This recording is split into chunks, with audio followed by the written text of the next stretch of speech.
Me? Okay. Good evening, everyone. My name is Nadine Lupka, and I am a member of Stand with Assange NY, the organizers of tonight's program. We'd like to thank you for joining us at this critical juncture between Julian's extradition hearing in January, when the court concluded that Julian could not be extradited to the U.S. because its penal system would be oppressive to his mental health, and the U.S. appealing of that ruling, which commences on October 27th. Now, excuse me? Sound this side. Has some problem this side. Sound. Okay, thank you. Can you hear me? Yeah, they can hear. Okay. Max is pointing to his own sound. Oh, okay, thank you. I hope we get that fixed. Oh, great, thank you. Now, thank you, sir. Before our program begins, I would like to take a moment to draw your attention to a few items. On your seats, you will find a flyer with a QR code for direct donations to Assange's Legal Defense Fund. Julian has many attorneys in multiple countries who have been fighting for his freedom for more than a decade. So please be as generous as possible. You'll find two letters, one to Attorney General Merrick Garland and the other to New York Times editor Dean Baquet. We are asking you to write your name, return address, and signature on these letters. Both address the recent appalling revelations concerning the CIA plots to assassinate or kidnap Assange in London, and the fact that the key prosecution witness against Assange admitted to lying. We will collect these letters at the door as you leave. The index cards are for you to write questions you may have for our panelists during the Q&A segment. If your question is for a specific panelist, please indicate to whom you would like it addressed. Place the cards in the baskets and pass them to the rows behind you for collection in the rear. There are also instructions for writing Julian at Belmarsh Prison to remind him that we are still thinking of him and fighting for him. Lastly, we hope you will visit our literature table near the entrance, where you will find much useful information regarding this case. Now, before we begin tonight's conversation, which will be moderated by Mimi Rosenberg, I regretfully inform you that John Shipton, who is scheduled to join us this evening, is unable to attend. I know. Our program will feature Gabriel Shipton, Max Blumenthal, Margaret Kunstler, and Deborah Hrbek. Actor and activist Susan Sarandon will also be making a statement. But first, we will hear a brief message from social activist, Transport Workers Union Executive Board Representative, and Stand with Assange NY member, Marty Goodman. Welcome, Marty.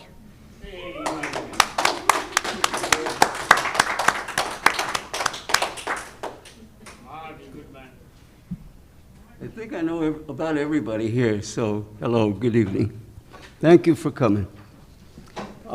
Free Julian Assange, free Julian Assange and all political prisoners. Free Julian Assange and all political prisoners. There you go, Mimi. Thank you. Julian Assange has become a special passion of mine. I spent most of my life in the trade union movement, where you see the best in people and the very worst. God, have I got a lot of stories to tell. But the more I learn about Julian's rock-solid integrity, he's become my antidote to every cynic, faker, and sellout. Julian is being tortured for the crime of putting a mirror up to a blood-stained, racist, imperialist world. He gave the world a new set of eyes. Thank you, Julian Assange. No one could claim that a single word from Julian was ever false. Contrast him with General Colin Powell, who just passed away, and of course, we never want to say somebody pass away. He's a media manufactured hero who facilitated the butchering of Iraqis and U.S. troops on behalf of the madmen of the petrochemical industry. We were suckered into war with the Bush power lie of weapons of mass destruction. Julian revealed to the entire planet the racist thuggery of that war when we saw in a video U.S. troops mowing down civilians and journalists from a helicopter with Snickers on their lips. Compare Powell to the truth of Julian Assange, Edward Snowden, and Chelsea Manning. Compare Powell to another heroic journalist, Mumia Abu-Jamal, an innocent man who defied decades of racist prison torture to speak his truth to us and his truth to power. WikiLeaks blew up the unspoken list of dirty tricks played against the Haitian people, Haitian activists, so I'm well aware of what's going on down there. The awful sight of cops whipping Haitians at the border, well, that's just a small taste of 200 years of U.S. racism, occupation, CIA bloodbaths, election meddling, and a racist immigration policy. Julian turned over tens of thousands of documents, of secret U.S. documents, thousands of documents, to the Haitian community, which confirmed and even exceeded the most cynical fears of the Haitian people. Hillary Clinton was deeply involved in much of that. Julian's impact kept the CIA up at night on how to put Assange out of action by kidnapping and murder. Ready for any opportunity, virtually everyone on the block of the Ecuadorian embassy in London, we learned later, were spooks.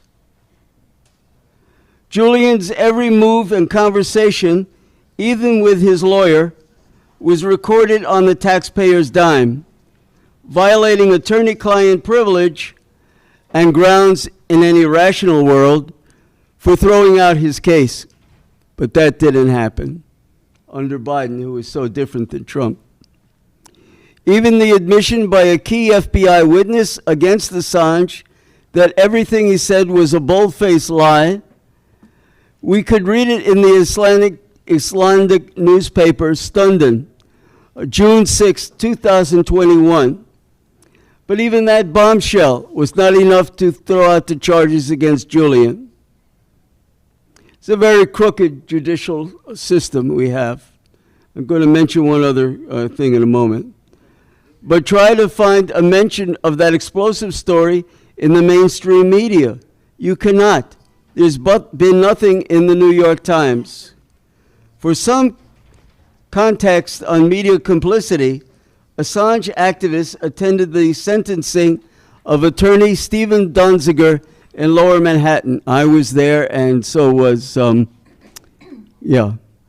don't see her. There you go. Donziger exposed the diabolical role of the Chevron Corporation. Hundreds of indigenous people died from poisoning. It's genocide. Donziger won billions in damages in Ecuador, but back here in the U.S., and he never collected on it, and the indigenous did not either. Donziger was sentenced to a New York dungeon for 6 months.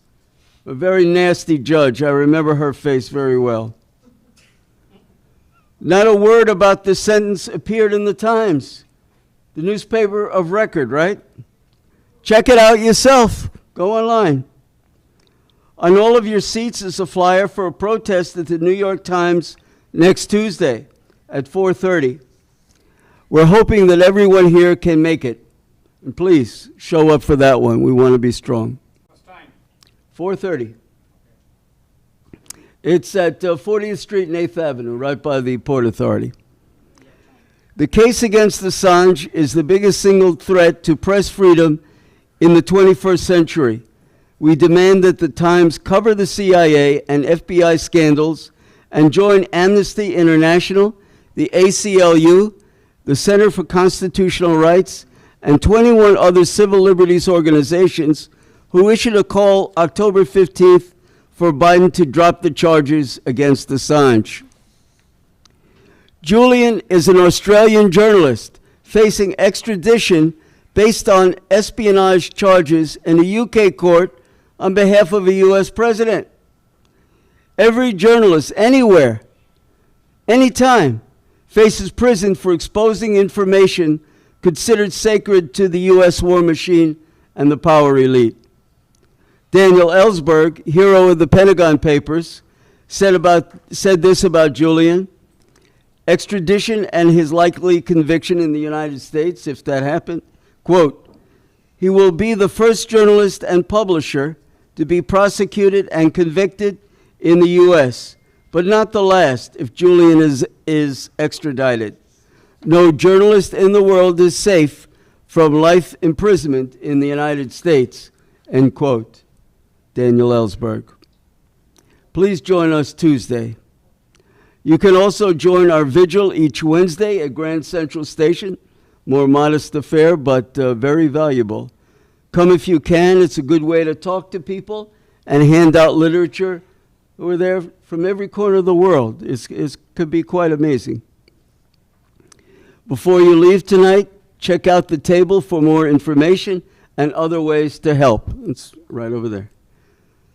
Stand with Assange New York works together to free Assange despite our individual political differences, which don't amount to all that much anyway. It's an example for the rest of us of the justice movements to follow. Let me follow the next page. Okay. Thank you for all of you coming tonight and being part of the global actions to free Assange. Free Julian Assange and all political prisoners. Thank you.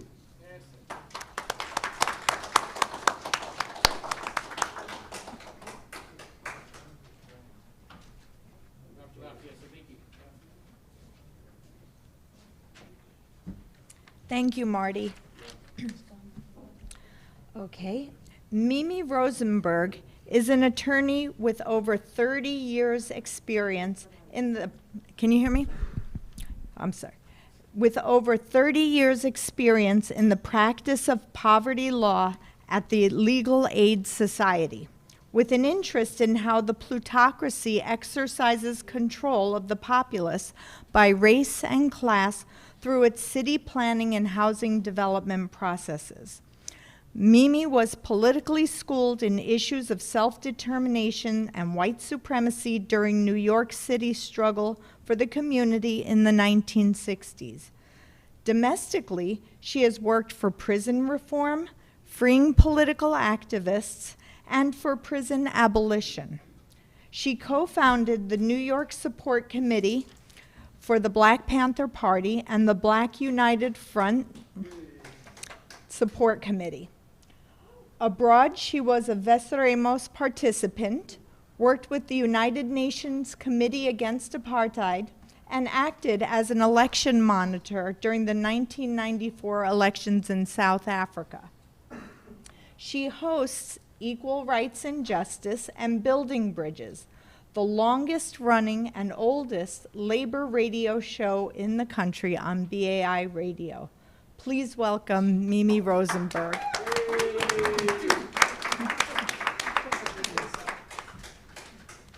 That's frightening.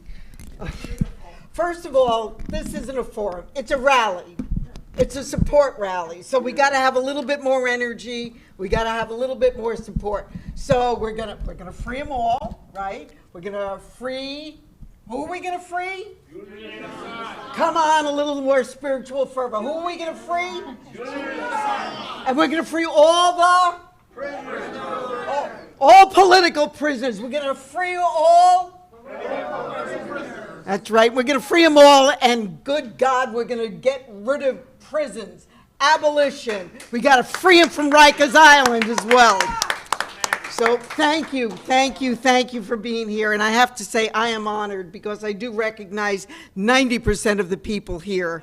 And you folks have been out there for years and years and years and years, and it's wonderful. And you provide the energy and the spirit. And also, I'm really humbled to be in the presence of some of, not all of you may know, but some of the greatest lawyers there really are. Not only because they're bright and talented and have the intellect and legal acumen, but because they're humanists and they know how to apply the politics and use the tool of law for human good. So really, I'm honored. And you'll hear from these two folks, but Abdeen and my other person who I met when I was first a law student. It's wonderful, all the years of your work. So thank you all. I did see, but she may have gone. I was going to introduce Susan Sarandon. Did she? Well, I'm not going to follow her there if she did. I tried that once with Nina Simone, and it didn't work out well.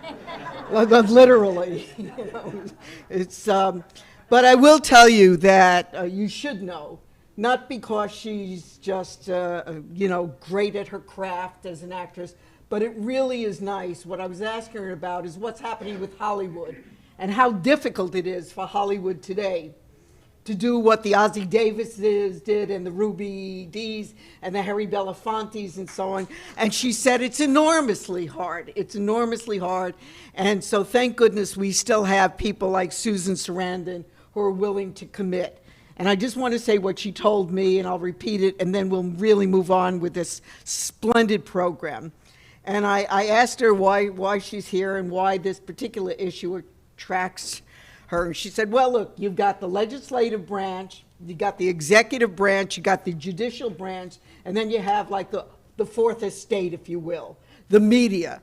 And the media can act as a level player. It can help agitate, it can help educate, and it can help organize people to provide information about what those other branches of government, the other three estates, if you will, are doing, so that people have the fundamental information about what the inner workings of the state are, so that we can try to work to realize the promise of democracy.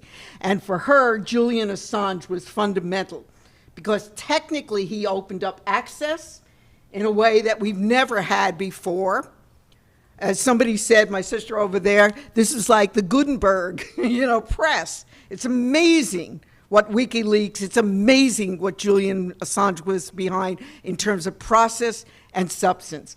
And then one other final thing, and it's a lovely thing, I got a call from Chelsea Manning.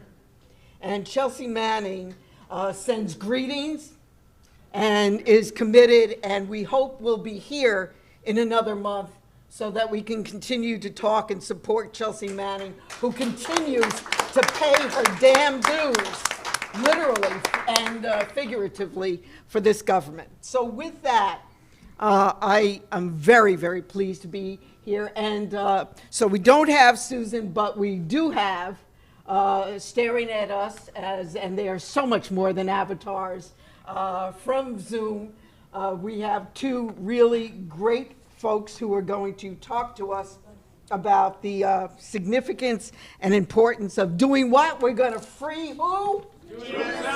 We're going to free who? Okay. So Gabriel, I think you are first up on our agenda, and welcome to Manhattan. And please, thank you, and we look forward to hearing from you. All right, thank you.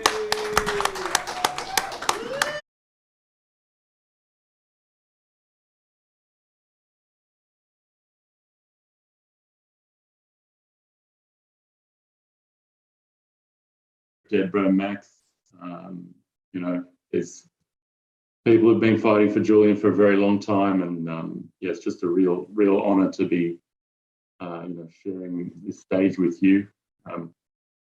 John sends his apologies. He's making the long trip back to the UK today. It's a bit over a 24-hour, two flights from Australia. So it's a long trip.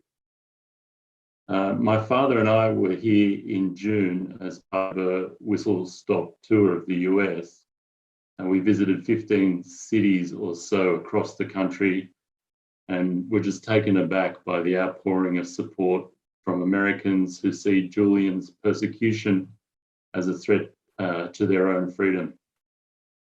We made a short film of the tour, which will be released next week with the Gravel Institute, so you can see for yourselves what we experienced firsthand. In Julian's case, one of the first dominoes to fall was as far back as 2015, when the UN Working Group on Arbitrary Detention found that Julian was being arbitrarily detained. A few years later, in May 2019, UN Special Rapporteur on Torture, Nils Melzer, found that Julian is being subjected to psychological torture. Shortly after that, Sweden dropped its 9-year-long preliminary investigation, citing a lack of evidence. Later, in 2019, whistleblowers from the security company that were contracted to guard the Ecuadorian embassy, where Julian was being granted asylum, came forward, and a Spanish criminal investigation was started over Julian and others being spied on in the embassy. Max wrote a great article on that. You should check it out on the Grayzone. In January 2021, the UK court ruled that Julian could not be extradited and that extraditing him would likely be a death sentence.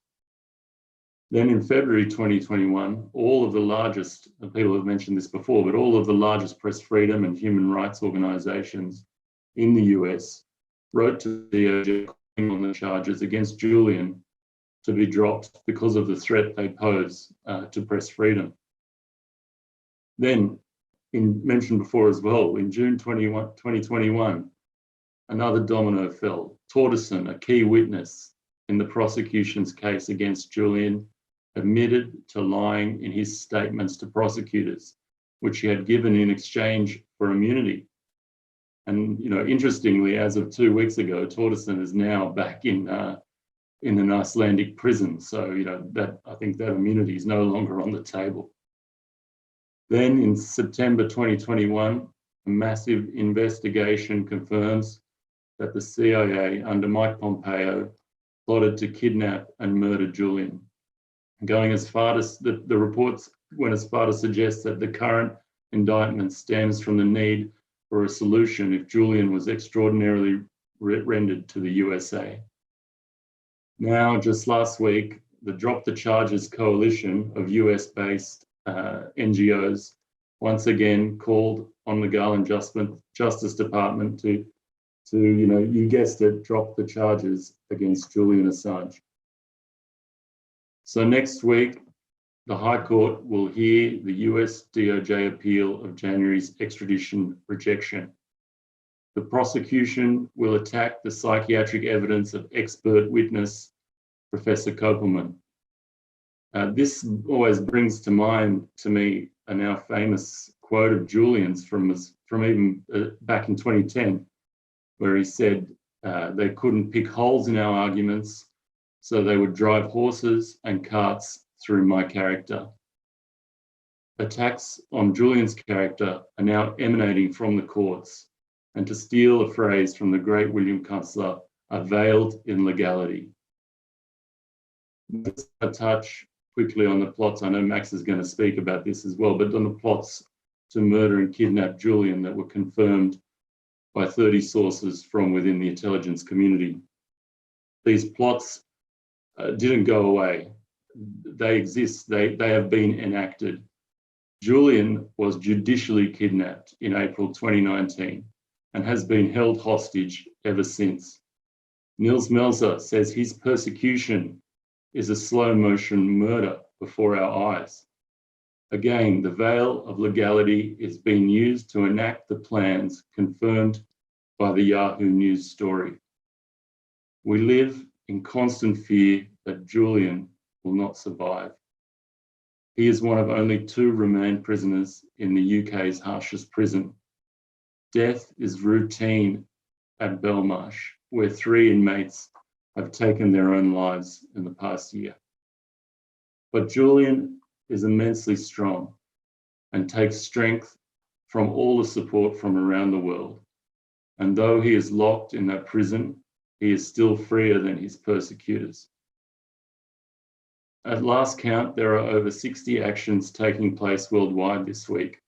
There are parliamentary support groups, groups of politicians in many countries, and they are growing.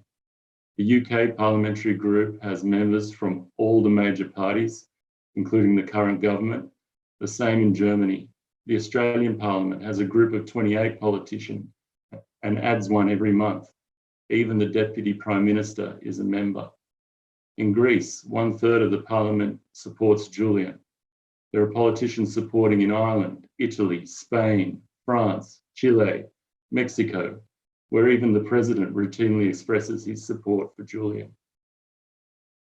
I encourage everyone to, get in touch with their elected representatives, call them up, request an appointment, ask them to back the statement by the ACLU and the 24 other press freedom and human rights organisations that call on the DOJ to drop the cut charges. And I'll leave you with this quote by Alice Walker. "Those who believe they have no power are the easiest to take it from."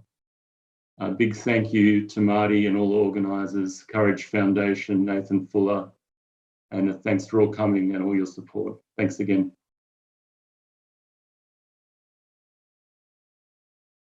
Mr. Gabriel speaks. What are we going to do? We're going to free? Julian Assange. We're going to bring home? Absolutely. Thank you so much. It was an honor to listen to you. We are going to now move to somebody who is, like Mimi Abu-Jamal, one of the great journalists of the world community. Somebody like Julian Assange, who is one of the great journalists of the world community, speaking honestly, concisely, precisely, truth to power, to someone else who dares to struggle and dares to win and dares to use the craft of journalism to do what? To educate, to agitate, and to organize, to empower we the people.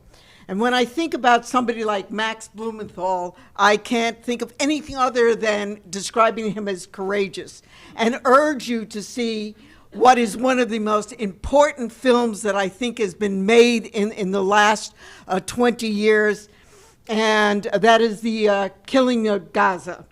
It is just extraordinary in what it reveals. And I must say, as a WBAI producer for many, many, many decades, and I do hope you support Radio WBAI. It's been there for 61 years, and with all of its warts, it's still the most consistent vehicle for people speaking truth to power and acting on it.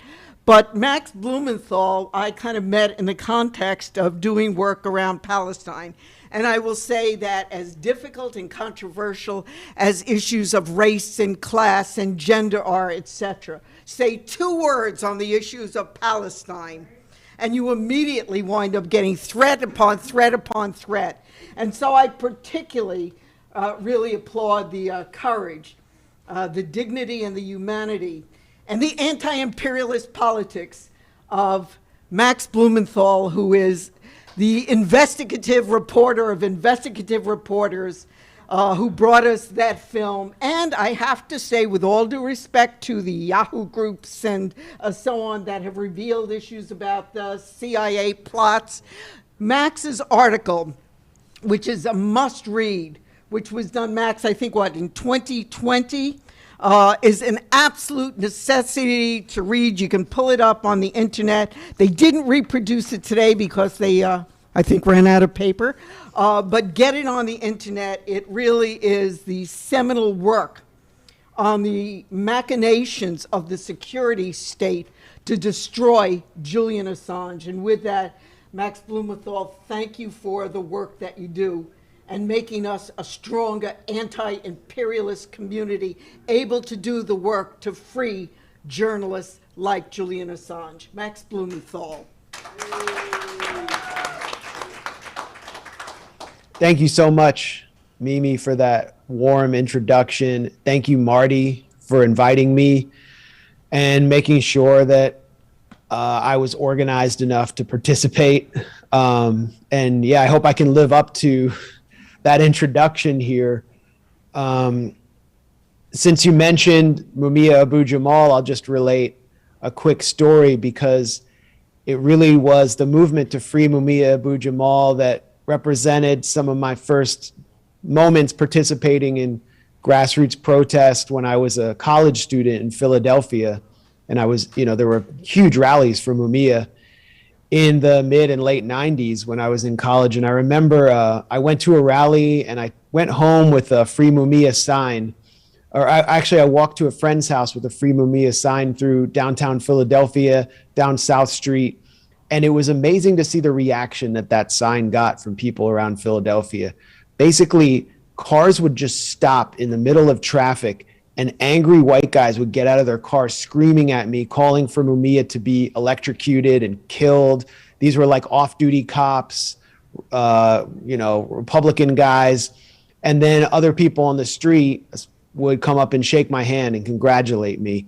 And it really showed that he represented in that city something much more than one man. He represented an entire struggle against injustice and a threat to an entrenched power structure that was extremely unjust.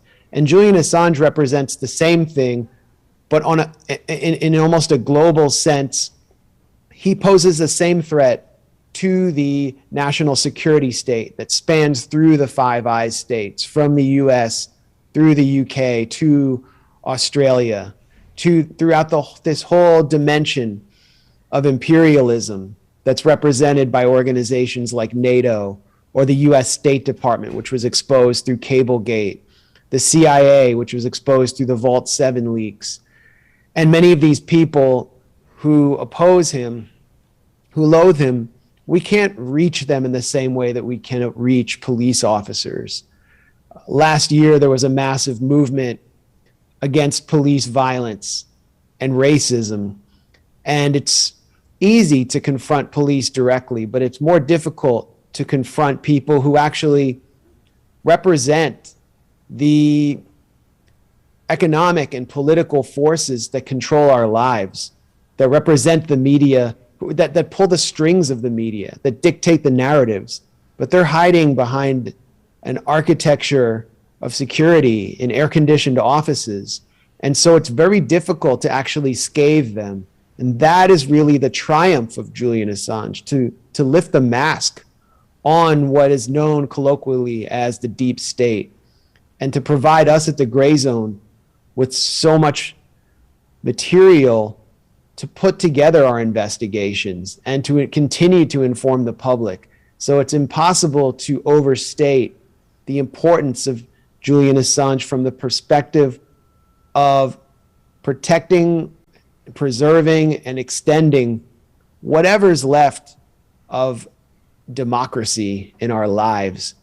And in order, I think my contribution was the article that Mimi mentioned. There's actually two articles.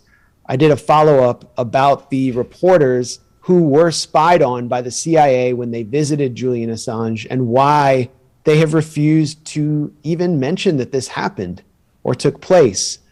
So I'll sum up the first part of the investigation, which I think will explain to you why there is no case against Julian Assange, on top of the fact that the key witness in the Espionage Act indictment against Julian has turned out to be a total fraud, Siggy Thordarson. There's the fact that Julian Assange was spied on while he was meeting with his lawyers. There's that he was the target of an assassination plot by the very government that's seeking his extradition. There is no way he can have a free and fair trial in the United States. So how did I gather this material? How do we know about this? Well, a little known figure, and a previously unknown figure, former Spanish Special Forces officer named David Morales, was arrested in Spain in late 2019 on his way back from a shady trip to South America. He was a security contractor, a self-proclaimed mercenary, and Spanish National Police had been carrying out an investigation on him, wiretapping him, following him everywhere, wiretapping him on the yacht, interestingly enough, of Donald Trump's then largest donor, Sheldon Adelson. And Morales was put on trial in the Spanish National Court that had previously prosecuted Augusto Pinochet for violating Julian Assange's attorney-client privilege, embezzlement, and various other acts of fraud. There may have even been burglary in one of his charges. The Spanish National Court obtained text messages, WhatsApp messages, emails, all sorts of private communications between Morales and his employees at a security firm called UC Global. And I managed to obtain some of those files through the court. And these files told the story not only of this small-time security contractors spying on Julian Assange, but of the CIA's plot against Julian Assange, because this security contractor, David Morales, had been recruited by the CIA through Sheldon Adelson's Las Vegas Sands Corporation at a security conference held at an Adelson-owned convention center in Las Vegas 3 years before. And when Donald Trump was elected and Mike Pompeo became CIA director, the plot, I don't know what we could call it, Operation Hotel, they were always referring to the embassy where Julian Assange was essentially trapped in London as the hotel. The plot began. And the plot was essentially announced by Mike Pompeo. Mike, we lie, we cheat, we steal, Pompeo, in his first address as CIA director, April 2019, Center for Security and International Studies, major arms industry and US-funded think tank in Washington. Pompeo announces WikiLeaks as his bin Laden. He wanted to get Julian Assange, and he promised to do it by, first of all, removing WikiLeaks from First Amendment protections, declaring that Assange was another Philip Agee, referring to the first CIA whistleblower to reveal classified documents on CIA crimes, and declaring WikiLeaks a hostile, non-state intelligence agency, which meant the gloves were off and that anything would be allowed against Assange. David Morales and UC Global had the contract with the Ecuadorian government and its security agency, SENAIN, to protect Julian Assange at the embassy, the Ecuadorian embassy in Ecuador. So basically the CIA turned the guys whose job was to protect Julian Assange. David Morales comes back from being recruited by the CIA at Adelson's hotel and resort to Spain, and he's bragging to his guys, we're in the big leagues now. We're a player. He wanted to found the next Blackwater, and he was suddenly in with Trump Incorporated, the CIA. And all they had to do, basically, was whenever someone came to visit Julian Assange, they would take their devices, hack into them, get all the numbers they could. They were given lists from Washington of who to watch out for, particularly anyone who had any Russian affiliation. This included Laura Poitras, Glenn Greenwald, Alexander Magus Magoon, who is a close, Andrew Magus Magoon, who is a close affiliate of Julian Assange.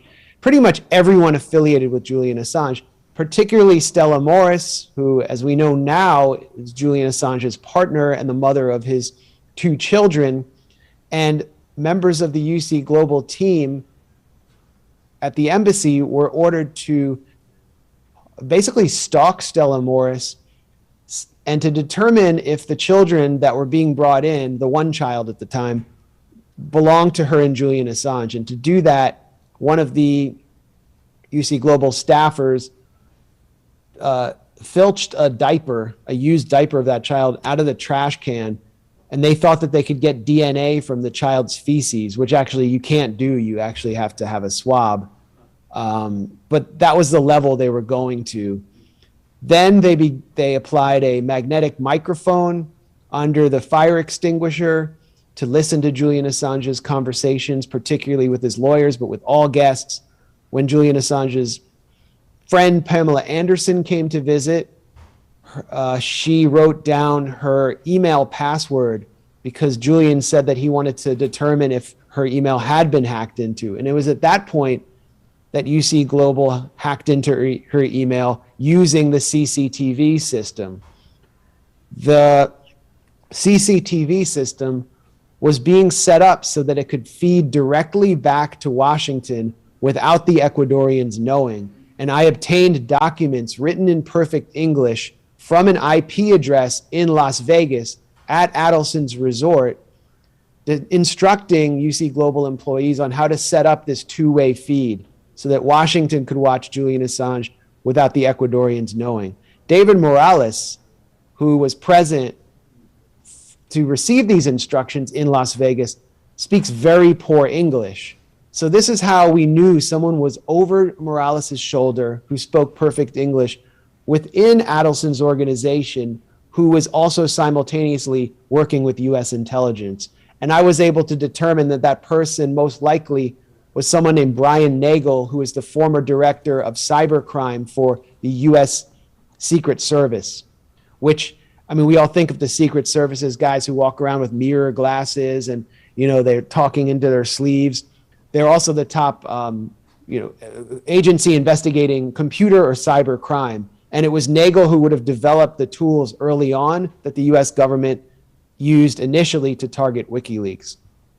So essentially, everything was building up to a December 20th, 2017 meeting where Julian Assange would meet with Romy Vallejo, who was the head of Ecuador's security services, SENAIN, as well as various lawyers, and they would set up a plan for Julian Assange to legally leave the embassy under the Vienna Conventions and be granted diplomatic status by another state. And contrary to Michael Isikoff and his team's reporting in Yahoo News, it was not necessarily Russia that would be that state, and there was no plan to have a shootout with British authorities or to, escape in some secret James Bond style at the airport. Other countries, including Evo Morales' Bolivia and Serbia, were on the table as well. So at this December 20th meeting, there was a kind of a code red in Langley. And you could tell that from the messages that I got through these documents that David Morales and his team were receiving from UC Global. They were told, get all of the memory cards from the cameras, make sure everything's set up, hack into Romy Vallejo's phone and his computer. And so basically what the CIA did was spy on the director of the security services of Ecuador throughout this entire meeting. The following day, a secret indictment was introduced in federal court in Virginia without the knowledge of anyone, although Julian and many of his supporters had always said there was a secret indictment. And it was because they wanted to foil this meeting. Todd Chapman, the US ambassador to Ecuador, actually began threatening Ecuadorian authorities against executing the plan. And Ecuadorian officials said, how the hell does this guy know that there was any plan? So at that point, it became clear they were spying on him. They had to abandon ship. And as I reported, one person who participated in the organization of this plan, who was an Ecuadorian official, returned to Quito and was robbed on his way back from the airport while he was in a government car by men with automatic weapons on a motorbike who took only his laptop. In addition, the office of Baltasar Garzón, who is the lead counsel for WikiLeaks and Julian Assange, his office was robbed by hooded men who ruffled through papers and took nothing. 2 weeks after David Morales proposed, according to the texts and emails that I obtained, 2 weeks after he proposed a robbery. Now, I did one thing really wrong with this article that I regret, which is that I buried what should have been the lead, which is that according to a staffer who testified in Spanish National Court, a staffer of UC Global, David Morales proposed assassinating Julian Assange or leaving a door to the embassy open so that a snatch and grab team could come in and kidnap him. And, because I buried that, Yahoo News got all the credit for supposedly breaking that story. But it was there in cold, hard detail in primary documents, in the communications of the CIA asset. So whatever you think of me and my opinions or all the controversies and cooked up controversies surrounding me, which obviously deterred all the blue check marks on Twitter and all the professional corporate media from promoting my article, even though they all read it. This is not just my reporting. I'm just showing you what these CIA assets said. So I think this is as solid as it gets. And ultimately, my reporting was confirmed by 30 former and current U.S. intelligence operatives or professionals through the Yahoo News report, down to the assassination proposal. And by the way, it was the assassination proposal that I think prompted the UC Global staffers to go to the Spanish National Police and tell them that this is too much for them. And that's when the Spanish police launched the investigation on David Morales. So this story really has it all. I mean, if you were able to follow the details of the story I'm telling, it's an amazing story. It really deserves a Hollywood treatment if Hollywood wasn't basically hacked by the CIA. It has it all. It even has, for the anti-Trump resistance people, there's a Trump angle there. Trump's largest donor was functioning as the third party to give Mike Pompeo's CIA plausible deniability. And it's obvious why all these CIA personnel are talking to Isikoff and Yahoo News. It's because they can't stand Pompeo and they think he's a psychopath and that this whole thing went too far. But no one else wants to talk to them. I mean, so in part 2 of my investigation, I showed how the CIA spied on, through UC Global, the lead national security reporter for the Washington Post, Ellen Nakashima. I produced a photo of the phone that they opened of hers.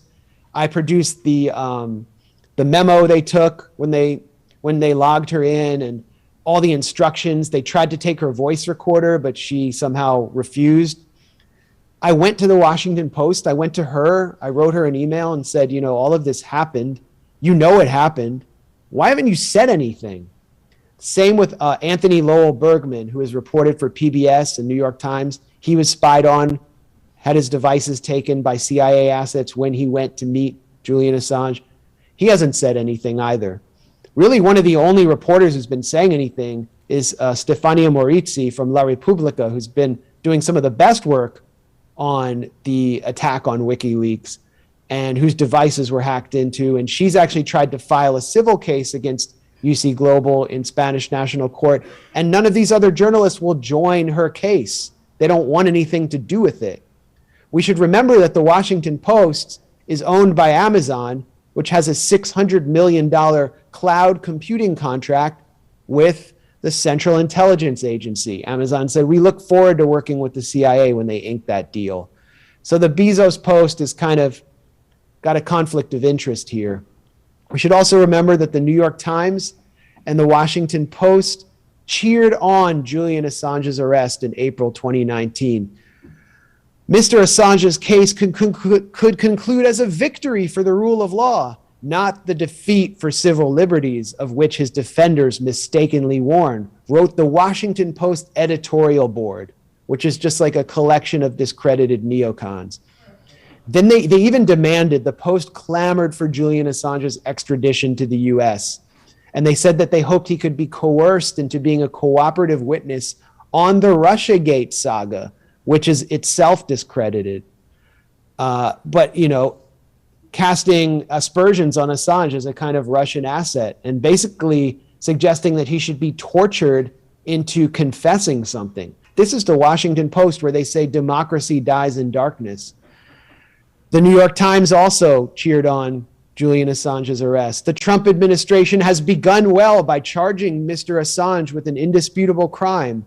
The New York Times editorial board wrote on April 11th, 2019, they praised Trump. This is what they praised Trump for: attacking the First Amendment, arresting a journalist, violating the sovereignty of Ecuador, spying on him and his lawyers, possibly proposing to kill him, spying on his partner, spying on his children, spying on other journalists.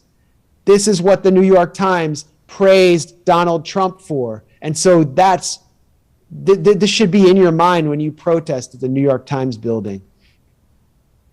This whole case is an indictment of all of our in so-called national security institutions, but also our media. Our media is concerned with some of the most banal stories right now, and this one is staring them in the face. And we should consider the fact that before Julian Assange was accused of co-founding Russian WikiLeaks by Hillary Clinton and the whole freak out over Russiagate, the New York Times and the Washington Post were feasting off of WikiLeaks revelations and relied on them for so many front page stories. So this is how they repay their source. It is just absolutely disgusting. And so I always say, I don't want to break into mainstream media. I've given up on them. I want to break mainstream media. I don't have any hope for them. And it's great that you're going to be out there protesting. We should also be disgusted with Netflix. There's some protests around Netflix, but not much protest around the fact that just a few days before Julian Assange's extradition hearing, they are revamping this discredited documentary, We Steal Secrets, which paints Julian Assange basically as a psychotic rapist. Totally discredited allegations. This is from 2013. They've been discredited in courts. There's no there, and they're revamping this documentary. It's like the equivalent of when the cops kill an unarmed young black man and then say, oh, well, he stole some Snickers and he has a shoplifting record or something. When this is about a journalist being tortured. And it's a journalist who made this, Alex Gibney, who I actually personally know, I've known for years.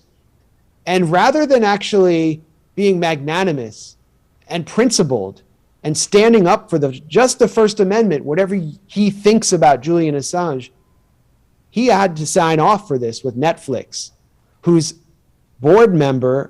previous board member is now the domestic policy advisor to the Biden administration, Susan Rice. This is an operation.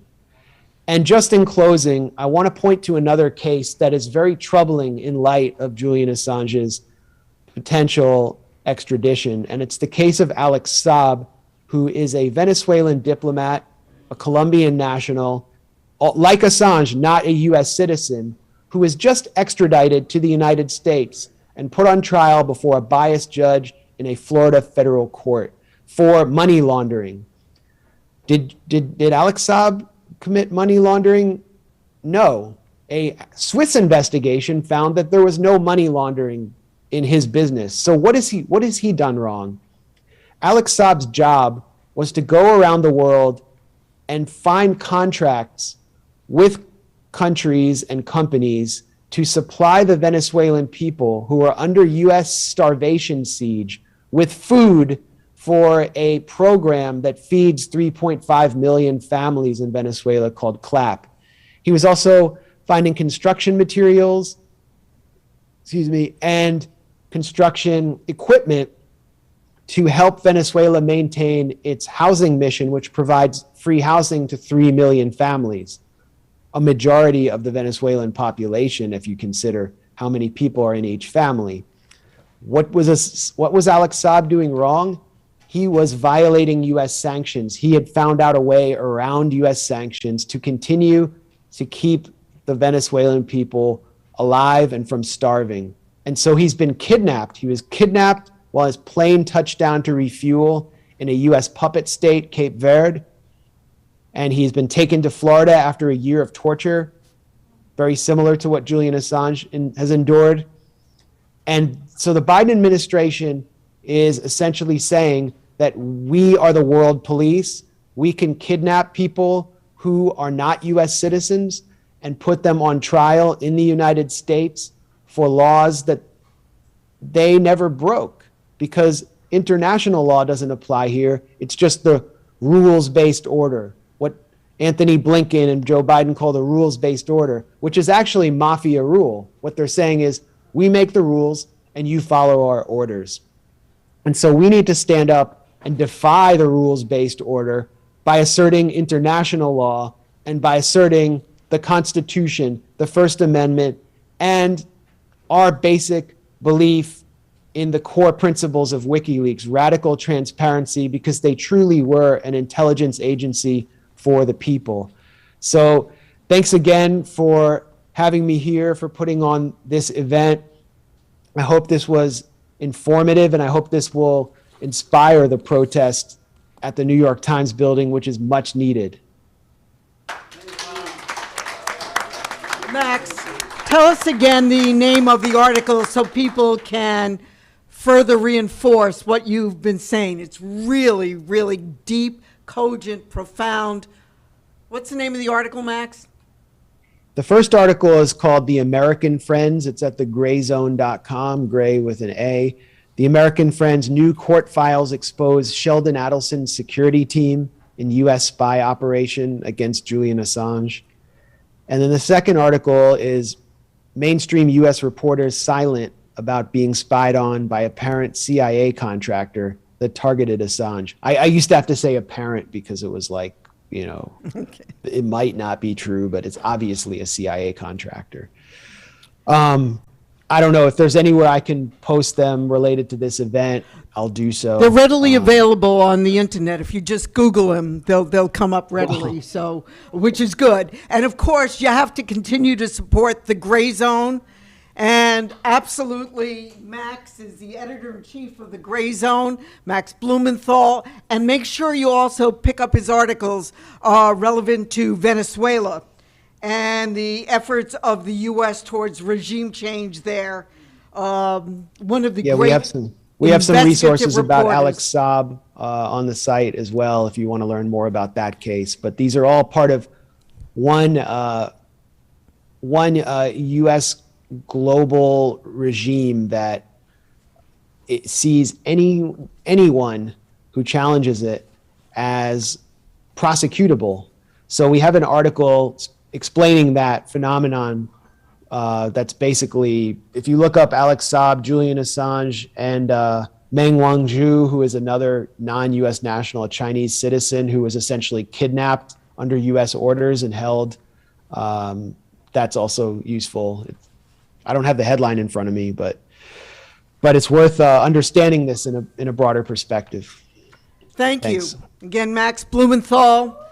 Gabriel, thank you for your contributions. And we're going to bring who home? Julian Assange. When? Now. Okay. And I want to move to, sometimes you have lawyers.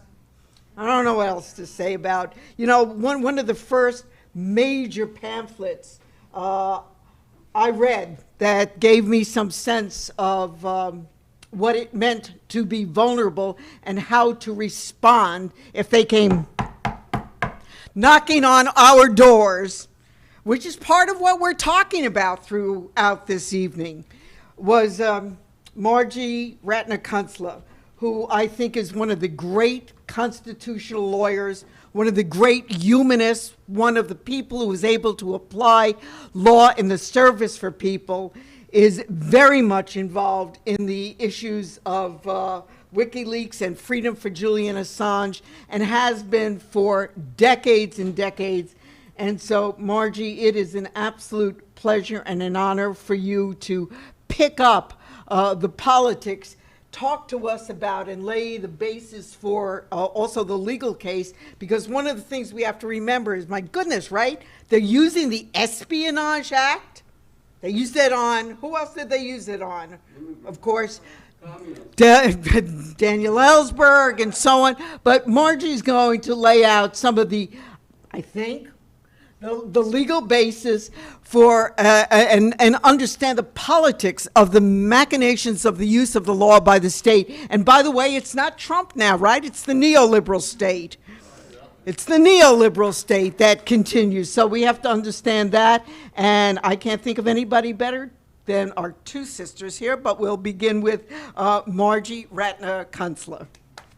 And of course, Margie, tell them the name of the book that you worked on with Tariq Ali, etc., because that's also an absolute must-read for anybody who wants to understand how the state functions and prosecutes and persecutes, and all power back to Philip Agee, who helped lay some of the roots for us understanding this.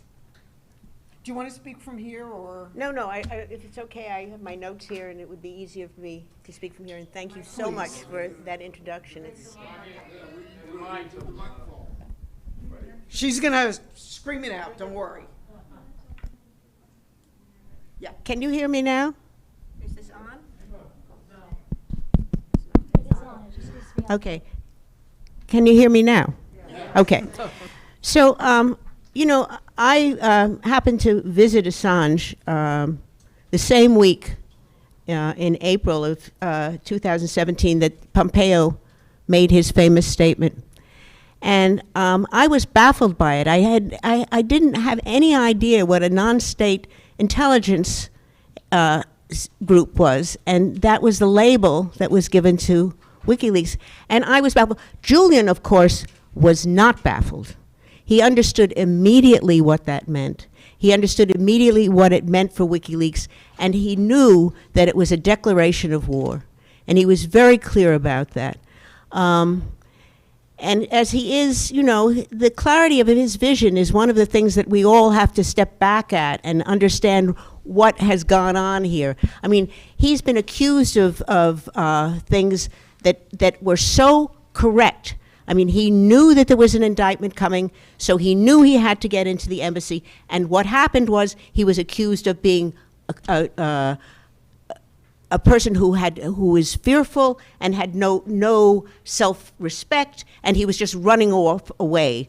He was accused of things just like that because he knew what was happening. I mean, I was one of the lawyers who were advising him at that time of what was happening to him. And he knew exactly what he was facing and what was going to happen and what he had to do to protect himself. And instead of understanding what was happening, the rest of the world used that as a way of calling him a coward, a narcissist, and all of the things that were done in form of character assassination, which were using his understanding of what was happening against him. It really has been quite a saga here. What I'm going to do here is I'm going to do something very boring, because I want to explain to you what is happening here and what is happening next week, because I think that's a little bit baffling for people who are not following this as closely as others. And that is, this appeal that is being heard is an appeal that is a bifurcated appeal. It is only of the Section 19 charges against Julian. The U.S. has lost this case, and this is what they're appealing on. So there's nothing happening if the United States is not successful in disproving the decision of the lower court. Julian is going to be freed. Now, that is why I am so confident here that Julian is going to be successful. First of all, if you read the indictment again, the second superseding indictment, you see that there's absolutely no charge that can stick against him. There's no criminal activity there that can be held against him. It's a worthless document. And what is happening here is a way of holding Julian the way they've tried to hold him from the beginning, to keep him quiet and to keep him isolated, because really he has done nothing wrong. And all he's done is embarrass the United States government. And the only way they can deal with him is to keep him in jail.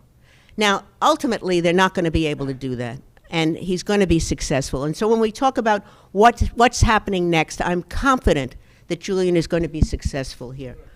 But what's happening in these proceedings is that the U.S. is appealing a decision of the lower court of Judge barrister who has held that Section 91 of the extradition treaty holds that when physical or mental condition of the person is such that it would be unjust or oppressive to extradite him, he cannot be extradited. Now, she found that that clause was violated, and therefore he couldn't be extradited. At the same time, she found against him on all of the other issues, whether she felt that she found that the First Amendment was not that the First Amendment was not violated, that there was no political justification, there was no political accusations here, that on that basis he could be extradited on everything else. The only reason he couldn't be extradited was because of the violation of Section 91.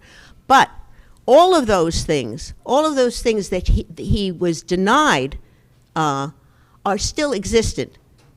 All of those allegations are still there. All of those claims made by his lawyers about why the extradition shouldn't occur still exist. And they have been put aside because the decision was to only go ahead on this Section 91. It doesn't mean that the other claims don't exist. It means that there was a decision based on judicial economy to deal with this issue alone. So it's a very complicated thing that's happening here. It's just one issue.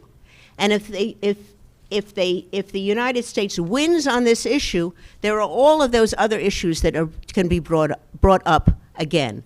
If the United States loses, then he's freed. So we can forget about it. But they will appeal. If Julian loses, he will appeal. And then those are the appeals on just that single issue, the Section 91 issue. But if Julian loses on the Section 91 issue, he still has appeals on the political issue question, on the First Amendment questions, and those questions have been put aside and just are awaiting a decision on this question. They will not have to be decided if he's successful here. But if he's not successful, it'll go back to these issues. Now, the problem with this is that it could go on forever. And it's been going on forever. And the question is whether the United States will have the interest in pursuing this. And that's where we come in. We have to convince the United States that this is not a good idea. That if Julian is brought here, there'll be a lot of people who will be in the streets saying, you can't do this.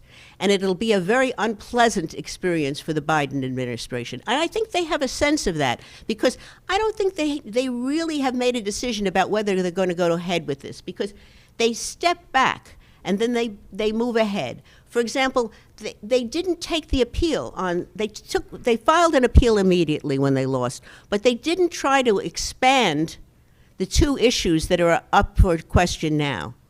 The two questions that are up for question now were two things that were decided by the court.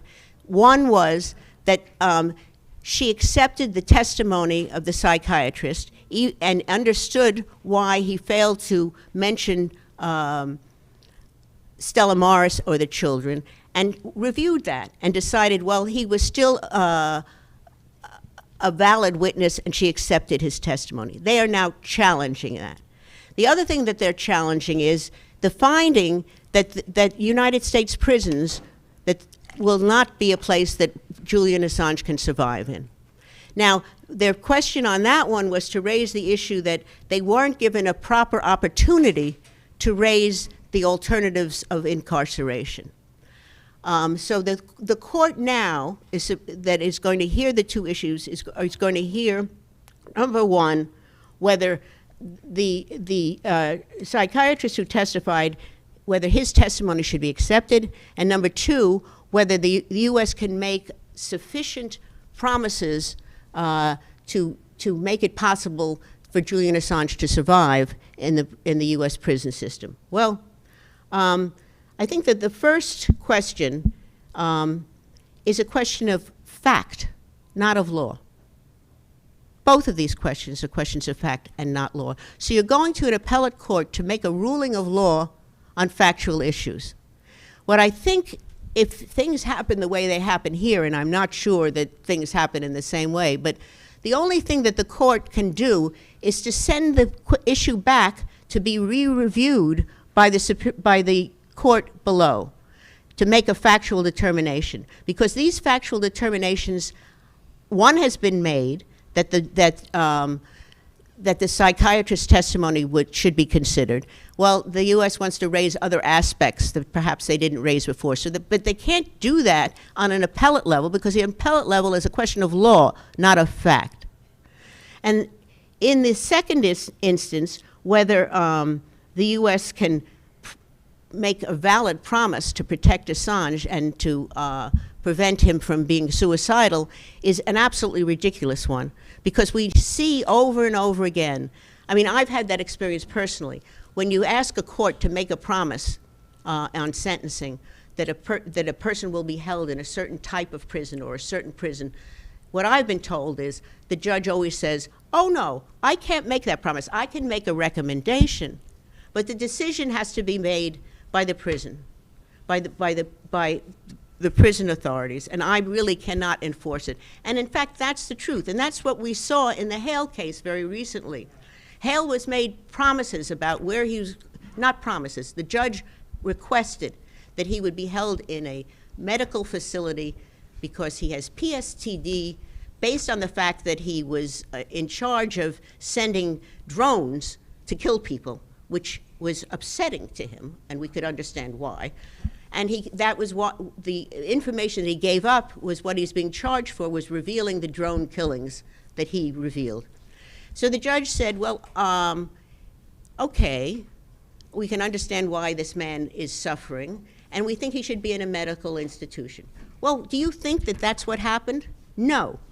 He was not. He was immediately transferred to a high security prison where there's absolutely no medical attention, where he's prevented from talking to anybody except his lawyers, and that's once a month, where he's kept in a maximum security cell, a single cell for 24 hours. He's allowed an hour a day in a yard alone to exercise.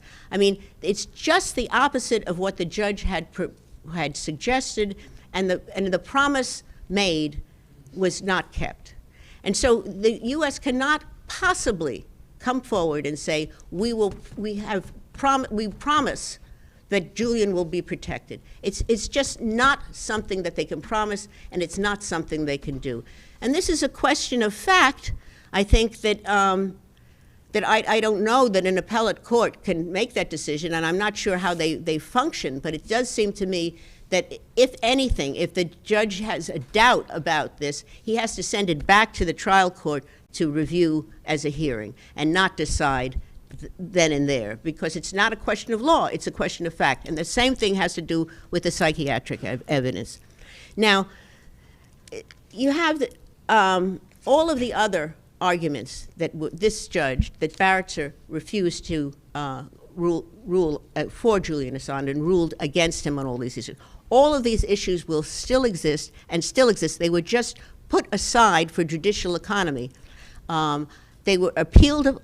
An appeal was filed on all of these failures for the judge to follow this, and these are all issues that will be taken up, all questions that will still exist. So what we have here is a kind of temporary continuation of the effort to keep Julian in prison. And that's what is happening here, because there's nothing really happening. It's all this game to keep playing this game, pretending that something is happening, and it's really just an effort to keep Julian incarcerated and away from his ability to live the life he should be living and to be doing the work that he should be doing. And so one of the things that you know, what's the future here? The future here is that Julian will survive, that Julian will be freed, and that we'll live, I hope, to see this happen. Oh, yes. Margie, in case people don't know, the name of the book. Oh, in defense of Julian Assange. Everybody hear that? In defense of Julian Assange. Very, very important. Excellent book to read. Excellent book to read. And I can't help, as I glance over for a moment, to look at Marty, to say one of the things that we also have to be, multi-purpose, very concerned about is the efforts of the U.S. government potentially to use the excuse of the kidnapping by the gangs, who are kidnapping every day, but the alleged kidnapping of the missionaries and so on. We have to make sure that's not used as an excuse for troops to go into, U.S. troops, into Haiti. So be very vigilant, very careful about all of this. And Julian, we want you here to be able to reveal some of those inner workings and tell us and do that education process. The other thing I wanted to say, by the way, is some of what informs Margie in this instance is she's also a legal advisor to WikiLeaks, to Sarah Harrison, and I wanted to mention that she is the director of the Institute for Media Analysis, which also has everything to do with why she's taking the stand that she does and works with, and somebody who's deeply immersed in that issue is her great compatriot here, Deborah Hrbek, who's going to, I think, riff off of some of the things that Margie's been saying and kind of meld together that issue of media law and Julian Assange and give us the perfect coda for this discussion. So another great friend of truth and justice, Deborah Hrbek. Thank you, Mimi. Yes, this will be perfection that I'm about to present to you. So what is next for Julian Assange? We all obviously hope that Margaret's right and that many positive things await. It has been a really, really difficult 10 years and more for Julian and his associates at WikiLeaks and his friends around the world who care about press freedom. The explosive breakthrough that gives us a lot of confidence now and helps us be hopeful is this recent article by Mike Isikoff and Zach Dorfman that was published in Yahoo News about a month ago, and it did essentially confirm Grayzone's reporting from a year prior, but it was important because we did have 30 state government sources verifying this kidnap and assassination plan by the CIA under Pompeo in 2017, and it was as a result of the government being quite embarrassed by the release of the Vault 7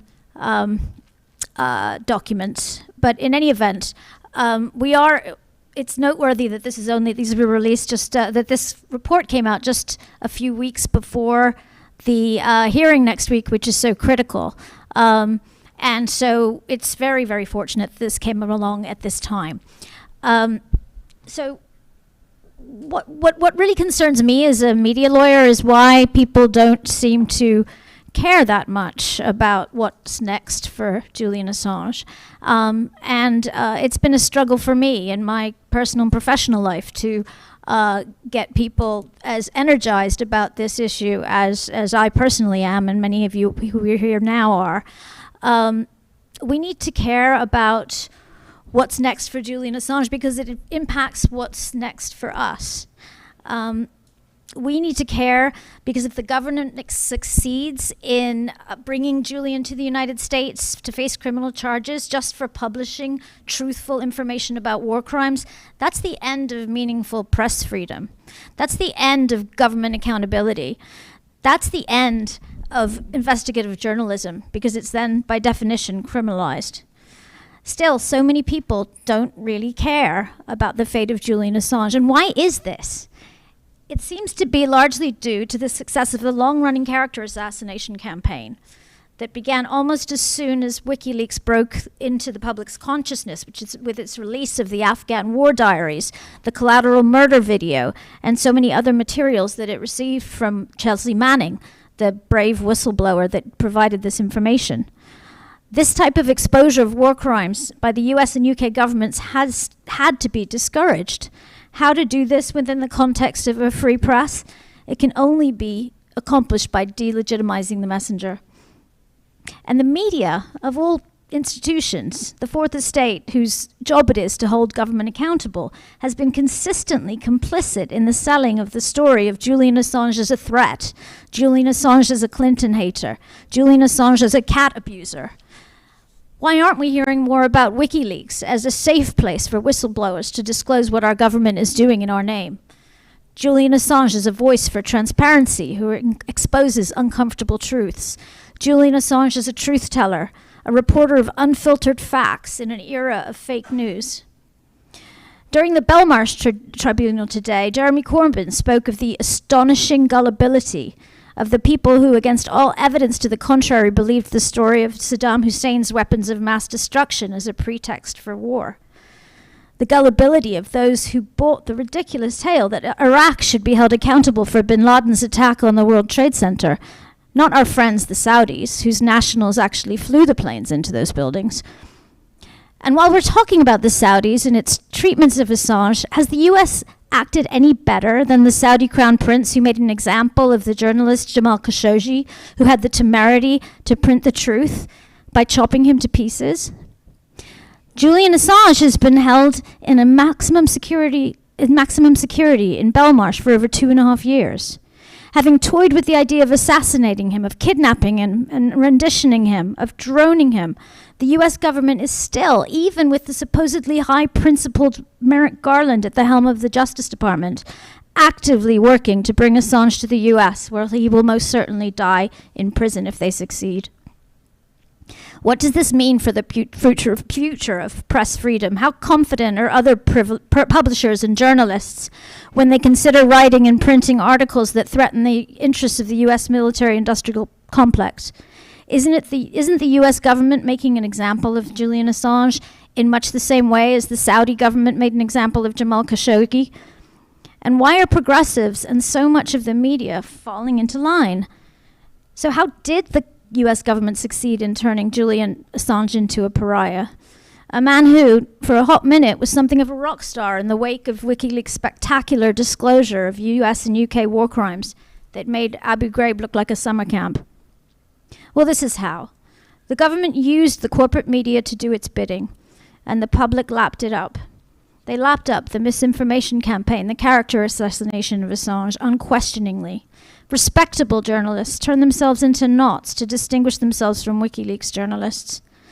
Barack Obama recognized that there was a New York Times problem in going after WikiLeaks. He wasn't a fan of WikiLeaks or government whistleblowers, but he knew that if WikiLeaks was prosecuted for publishing the same information that the New York Times published, for using the same tactics that investigative journalists use every day to get information from sources and keep their sources safe, then the First Amendment would be rendered meaningless.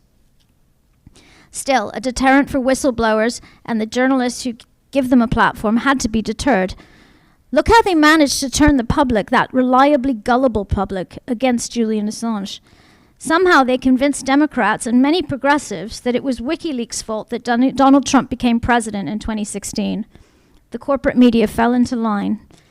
Think about it. What would or should any publisher have done if they had received the DNC Podesta emails?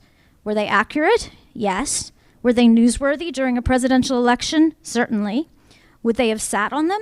Is that what journalists are taught in journalism school? To bury accurate, newsworthy information if its disclosure might adversely impact the election of the journalist's preferred candidate? Indeed, what did the traditional media do when it learned of the DNC Podesta emails from the WikiLeaks release? Where did you hear about them? Did you log on to the WikiLeaks website to see what the whistleblowers had been submitting to the platform lately? Or did you read about the emails on the front page of the Wall Street Journal or at the top of the hour on the Rachel Maddow show? If the dissemination of this accurate information resulted in fewer votes for Hillary Clinton, was it WikiLeaks' fault? Or was it fault of the mainstream, supposedly liberal media outlets who amplified the story with round-the-clock coverage for weeks and weeks in the run-up to the election? Since when is the publication of truthful information a crime? Why do so many progressives think that Julian Assange was at fault in connection with these disclosures? How many liberals believe that he deserves to rot in jail, or at least that we shouldn't care that much if he does, because he threw the election to Trump? Think about that. It's absurd. After visiting Julian Assange in Belmarsh in London, Margaret and I visited Craig Murray in prison in Scotland, yet another journalist in jail for publishing the truth. Isn't that what we criticize authoritarian governments around the world for suppressing dissent by locking up journalists? This is what's ahead for us. This is what's next for us if the campaign to support Julian Assange fails. More and more journalists in jail. Our government will feel more and more empowered to make examples of people like Julian Assange and Craig Murray in order to deter other journalists from providing a platform for the Chelsea Mannings and Daniel Hales of this world to expose war crimes and other atrocities carried out by our government in our name. So stay alert, question things. Why is a blogger treated differently than a reporter who works for a corporate media outlet? What makes WikiLeaks anything other than a publisher? Who says Julian Assange isn't a journalist, and who cares if he is or isn't? Should we lock him up and throw away the key for something that he publishes that is verifiably true and indisputably newsworthy? How can other journalists ever feel safe submitting articles that question the line being fed to them by the National Security Services? Why are we now relying on former government officials as pundits, as if they are disinterested journalists themselves telling us the truth? I don't know what's next for Julian Assange, but at least after the journalists at Yahoo News published the truth about what Pompeo's CIA plotting in 2017, we have some hope. If the Dorfman-Isikoff article validates Julian's defense that he can't get a fair trial in the US from a government that plotted to kill him, then the publication of this work by these journalists might just be the catalyst that frees Julian Assange. Thank you. Well, that wasn't a coda, that was a prelude to even further and more erudite questions and concerns, and thank you for the analysis there. And it really takes us back to what Max was saying, which is he's not looking so much to, I said when I first came in and people said, well, we're going to have a demonstration against the New York Times because they haven't been covering it. And I said, be careful what you wish for, because I don't know that I want to ask the New York Times anymore to cover it. So what I certainly can be clear about, we should have a protest for the way they've distorted, the way they've manipulated, the way they've lied, and pick up things to destroy independent journalism. And with that, again, support the Grayzone, support things like Covert Action Magazine, support things like WBAI. And with that, Gabriel, there's a question for you, because now is our question and answer period. And one of the things that was written is when you last actually had direct contact with Julian, and how spiritually, if you will, is Julian kind of understanding and dealing with this in a situation of abject torture? I last saw Julian in October last year. So that was just before the prison there shut down for, they shut down for 8 months for COVID. They had no visitors. It's only been in the last few months that Stella has been able to take the kids to see Julian again. The prison cafeteria is opened again. So that's, after a long time being closed. So now when Stella goes and visits, they can have a coffee. I mean, I think, like I said before, Julian really, all the support that, is being shown around the world really lifts Julian up. And he has this, like Margie was talking about, he has this, he can, he knows exactly, what's going on and what's playing out around him. And so he's able to prepare with that in mind. So, he is, it does have its toll what's going on, what's been happening to him, but, all this support and the support of his family and, all the letters he receives from the rightjulian.com, that this also buoys his spirit and keeps him going.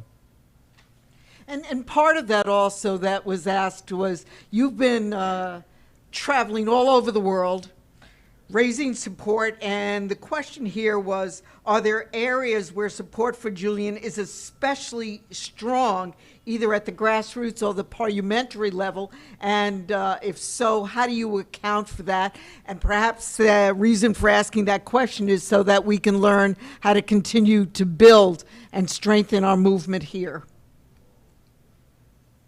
Yeah, I think Australia is a really good, a good example of how the support here has been built basically from the ground up. That's how the support was built here in Australia. There's been lots of these sorts of events, getting people in a room, talking to them, talking to friends and neighbours, and getting in touch with, making it an issue for the elected representatives, basically.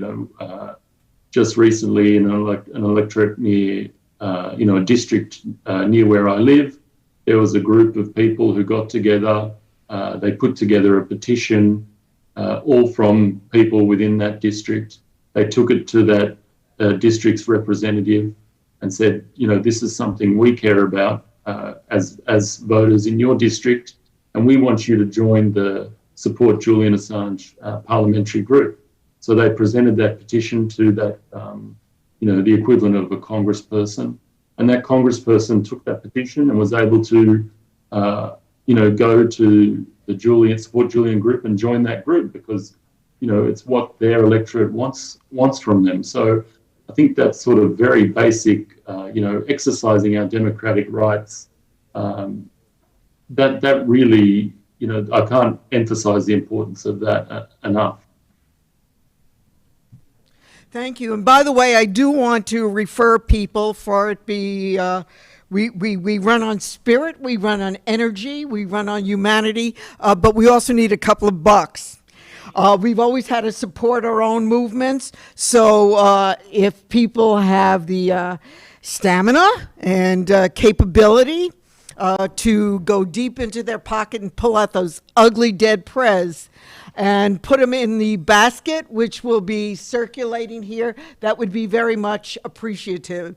And I want to thank particularly my friends there, Susan, and why don't you all stand up just for a moment, who put this together. No, because you've been doing this work, you've been doing the, at Grand Central Station. Marty, stand up also, and really thank you for the work that you do. It's immeasurably important. And now there was a question for Max Blumenthal, which is a kind of combination of when do we supplant James Bond and actually turn this into a brilliant documentary, the whole story. No, that wasn't the question. But the question is, when can one read the latest about the UC Global trial of David Morales? The story seems to have disappeared from the internet. Even El País seems to have stopped covering it. So what's going on with that, Max? Yeah, that is a great question. I haven't been able to follow up in the last month or two, and it seems to have been kind of stalled. And all I can tell you is that David Morales has attempted this really lame kind of PR campaign, working through CNN and trying to claim that he had no involvement with the CIA and that it was actually Ecuador that was spying on Assange because he was such a bad guy and such a bad get. And so he's trying to push back, and the court case is really moving pretty slowly as far as I know. But that is a great question. And I should follow up on it. I mean, there is more to the story that I'm still working on. There's still more out there, but the Yahoo News report was very useful. I wasn't aware that it was in the works and that there would be so much sourcing to confirm this. So I really wonder what impact that had on the UC Global case in Spain. At the same time, the question raises another question. Why isn't any US or English language media covering that trial? Well, that would seem to be perfect intro. I know Margie has something she wanted to say on that, and Deborah, I don't know if you also, as a media analyst, media lawyer, et cetera, want to weigh I should in have on that. deferred to the lawyers, sorry. No, not at all. It's a collective process. Well, one of the things that's been slowing down One of the things that's been slowing down that case is that the U.S. has refused. The judge has asked the U.S. to supply certain documents, and of course, the U.S. is just not supplying them. I mean, there's this ability that both the U.S. and Britain have to avoid international law if they don't like what it says. So that if international law says that you have to respond with documents when a country asks for them, they just turn the other way. I mean, it is a way that the U.S. and Britain are behaving that international law does not exist, and they are not responsible for following international law, and are refusing, in this instance, to provide documentation that's been asked for by the court in Spain.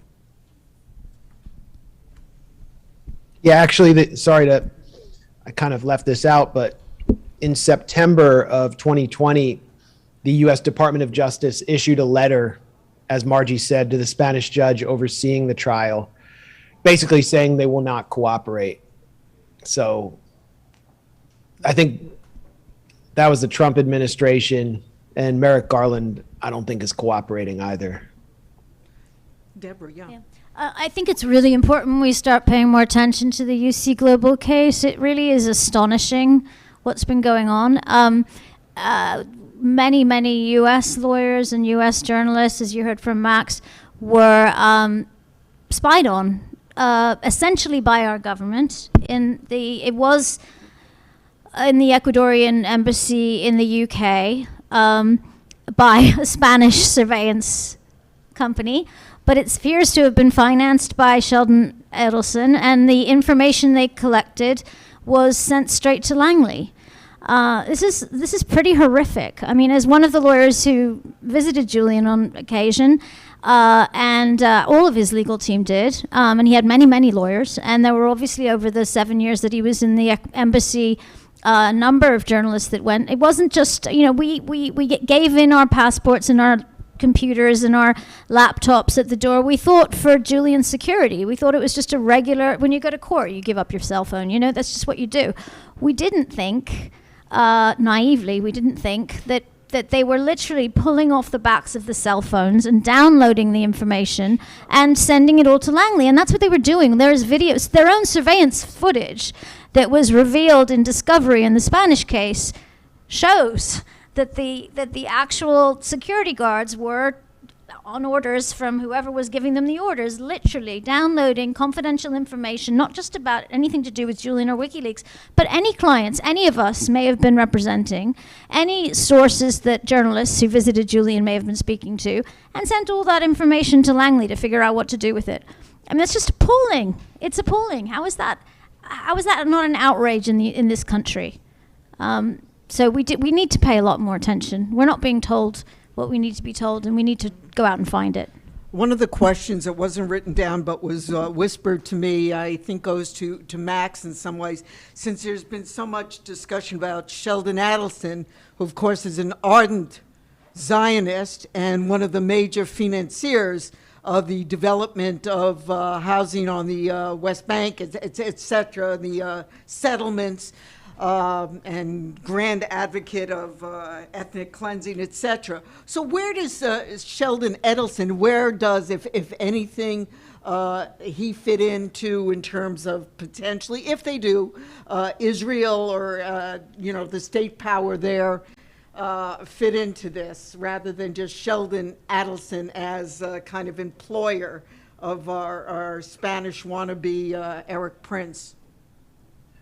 Well, first I should mention that Adelson had participated in CIA operations before through his casino empire, specifically in Macau, which is Chinese territory, and his casinos were used to spy on, or they basically the CCTV system where You know, you routinely at casinos have people watching the tables, making sure no one's cheating. Everything's surveilled. And when Chinese members of the CPC who were higher up would go in to gamble, the CIA wanted video of them to kind of confront them later and say, look, we can show that you're corrupt, that you're wasting money, government money. Why don't you work for us? And so basically it was an operation to turn Chinese government functionaries into snitches. That was in 2015. That operation was exposed through gambling rivals of Adelson, who knew that he was participating in this and produced a private intelligence report. They leaked it to The Guardian. And I got a copy of that report as well. So that's in my report. But the key thing, yes, is that Adelson, who is Adelson really working for? Is he really just working for the CIA? No, he said it himself. He was an army veteran, and he said that he wished that he had actually fought for the Israeli army. He regretted fighting for the US Army. This is someone who said that he wished that the US could, on behalf of Israel, drop a nuclear bomb on Iran. He has said that Israel is his primary interest, and that's why he's involved in donating to politics. And he actually was not very politically engaged until he met his Israeli wife, Miriam, who now runs his empire. I would say that it's reasonable to suspect that Sheldon Adelson, in addition to working with the Trump CIA, was also working with the Israeli Mossad. And he had surrounded himself with Israeli former intelligence professionals and former military personnel as his bodyguards. In fact, the person who recruited David Morales was Zohar Lahav, who was a former Israeli intelligence professional. So it kind of is clear where Sheldon Adelson stands, but his relationship with power, well, he's dead, but the relationship of his political empire with power now is dramatically different now that Trump is not in office. I mean, Adelson had a direct line to the president through Jared Kushner, the presidential son-in-law, whose family was also involved in the West Bank settlement enterprise. Adelson put up the money for the Abraham Accords, which was designed to destroy the Palestinian question and Palestinian nationality itself by paying off the kind of vassal Arab nations like the United Arab Emirates and getting them to normalize with Israel. Adelson paid for the transfer of the U.S. Embassy from Tel Aviv to Jerusalem. The building was funded by him. He even flew over diplomats and representatives of governments, basically sell out U.S. vassal states from Central America, like the government of Guatemala, to that ceremony. So there was more of a kind of broader coalition supporting it. And Adelson's legacy is that of deepening the special relationship to the point that it became a cartoon where Israel was setting the agenda for the US government so nakedly that no one could deny that this relationship transcended anything that we'd seen in the diplomatic history of a superpower like the United States. Why did he participate in the operation against Assange? I think it was about promoting Pompeo and helping Trump. I don't think that the Israeli security services, the Shin Bet and the Mossad, were that obsessed with Assange. And actually, there weren't that many revelations about Israel in the WikiLeaks Cablegate documents. There were some about Hillary Clinton demanding that Mahmoud Abbas, the Palestinian Authority dictator, be installed essentially on a permanent basis. And a few embarrassing things in there, but I don't think Assange was top priority for the Mossad. So for me, this seems to be Adelson and his people promoting Pompeo. We should also remember Pompeo played a major role in the assassination of Qasem Soleimani, the second most important official in Iran, nearly triggering war between the US and Iran. Gareth Porter, who is a great reporter and scholar, reported that out for us, that it was Pompeo and Netanyahu who convinced Trump to authorize the killing of Soleimani. So Pompeo, he's an ardent Christian Zionist. He's probably going to run for president in 2024. This, to me, explains Adelson's involvement in this whole case. And I mean, I could go into further detail about some of the figures around Adelson and Trump at the same time. But That's going to be our next forum. Yeah. We also, one of the things that we'd like to ask now that was written down is to our legal beagles here, and that is, and perhaps Gabriel can answer this as well. Should Julian's case go to the European Court? It's been suggested that the court is more sympathetic to free speech issues. So is there credible evidence for that perception? Actually, is there any jurisdiction or way to even get it transferred there? So your thoughts on that? Take it, Deborah. Okay, this isn't, I'm not really the legal in that way, but I was, I mean, basically when you lose at the highest court level in any European country, you can appeal to the European Court. So the European Court of Human Rights, and it's certainly anticipated that this would be where Julian's case ends up if he does lose in the Supreme Court of the UK, which is the next level if he loses this appellate hearing next week. So yes, that's very much anticipated to be the final. The problem is that nobody really pays much attention or cares to enforce the orders of the European Court. So that you know, but it's an important body from a moral and ethical standpoint. But the U.S. and the U.K. often decide that they're above that sort of moral and ethical body. And how much do you think that the additional evidence that has been raised, one, the recantation of the witness, one, and two, the revelations about the CIA discourse on assassination, do they have an immediate role? And if so, how might that act in Julian's favor? Margie? Yes, there's going to be an... You've got to pick this thing up. I know. It's power. It's power. There is going to be an attempt to, on the second day of the hearings, there's 2 days of hearings, on the second day of hearings to raise all of these new things that have come up, the assassination, the kidnapping, and all of the other factors that have come up recently to enforce the issues that have already been raised in the court before this. And they're going to try to raise these issues before the court on the second day of the hearings. Whether they will be successful in doing that is a question. So let me ask you this, if we can go this way, because to some degree the questions are somewhat been covered or are a little bit redundant. Would it be okay, I'm asking for your guidance, if people maybe made a 2-minute kind of presentation, just where you think the pressure points and the work of support committees should be to bring Julian home? What are some of the most salient points we should know about, or pressure points? Where do you think we go from here? Is that okay if we do that? So, and of course, we also want to mention that we expect to see everybody bright and early tomorrow at the Spirit of Mandela Tribunal, which is dealing with the U.S.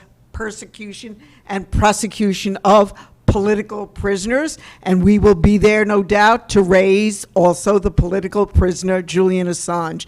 So that's going to be at the Shabazz Ballroom up on 165th Street, starting at 10 o'clock. So we got to be bright and vigorous and to get there.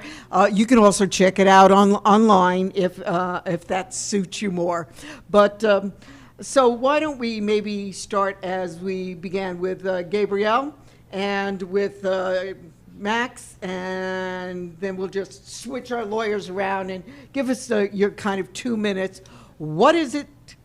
What is to be done?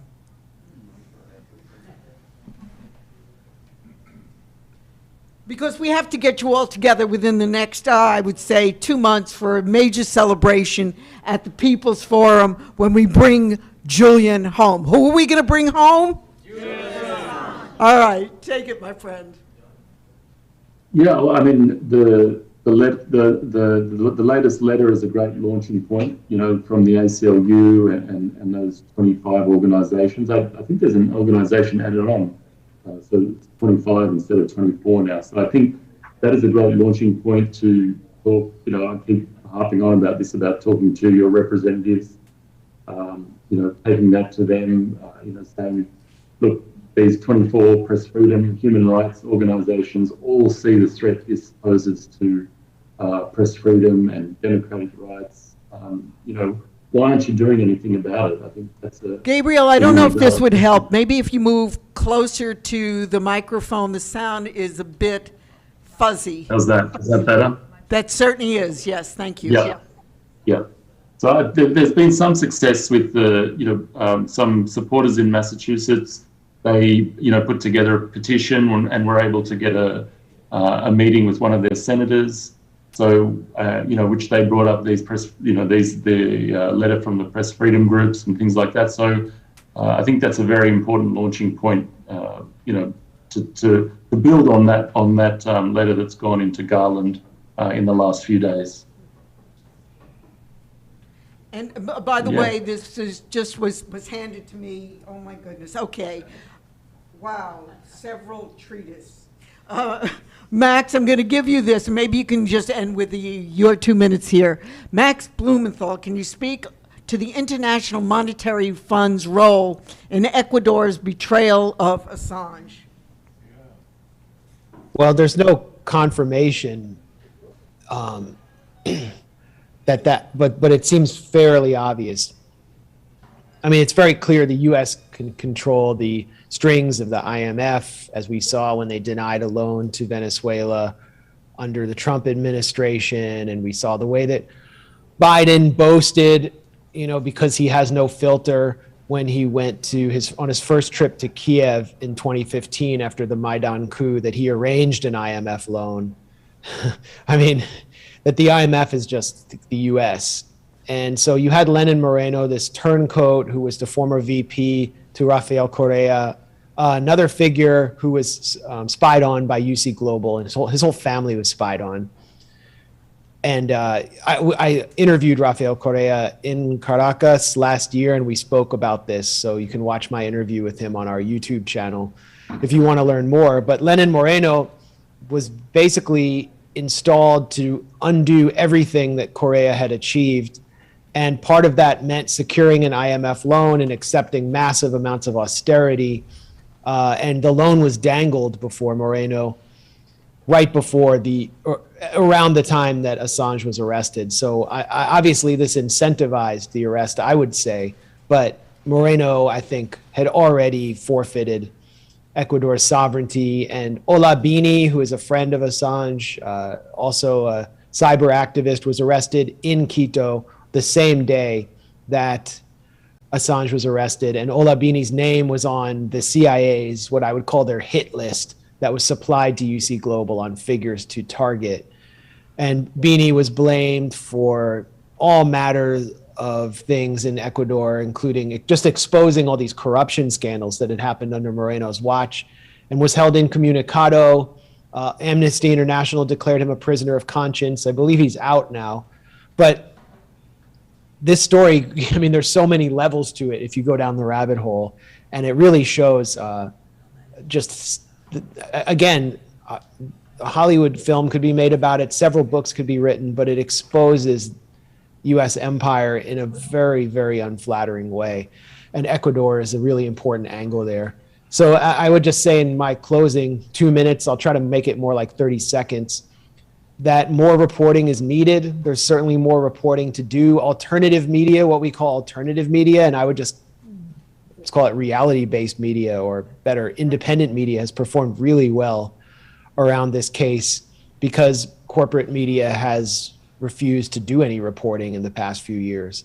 There are so many reporters who made important contributions, and I know they're going to keep doing more. And I've just learned about a story that should be coming out this week that I think will be very interesting to everyone in this room. And I can't give details about it, but we just need to keep doing what we've been doing and just keep our eyes on the ball. That's all I can say right now from the point of view of someone who works in media. So keep And- your and eye thanks out for the thank you for showing up. Greystone. And I want to make sure there's a letter. Robert, hold up the letter. We need everybody here to sign the letter. One, right, one's to Garland and who's? And the New York Times editor, and we will re-announce the demonstration on October 26th at the New York Times as to the exact coordinates, et cetera. And maybe the message gets a little bit more, not just, oh, please cover it, you haven't been that, but why they are subverting the story, burying and subverting it. But what I want to do, I saw, Deborah, you were shaking your head affirmatively, so that's going to be your 2 minutes. Why were you shaking your head affirmatively? And then, Margie, you're going to take us out on this. And by the way, I've heard, and I don't know this, but somebody said Margie had an incredible sense of humor and stuff. I don't know if there's any way you can take us out with a sense of humor, but she did give us an idea that there's some great lawyering and great legal issues that are going to bring Assange home. But we're going to then take it out with Margie, and just the committee itself will make a few announcements about how we can continue our work, because that's what this is all about. Deborah?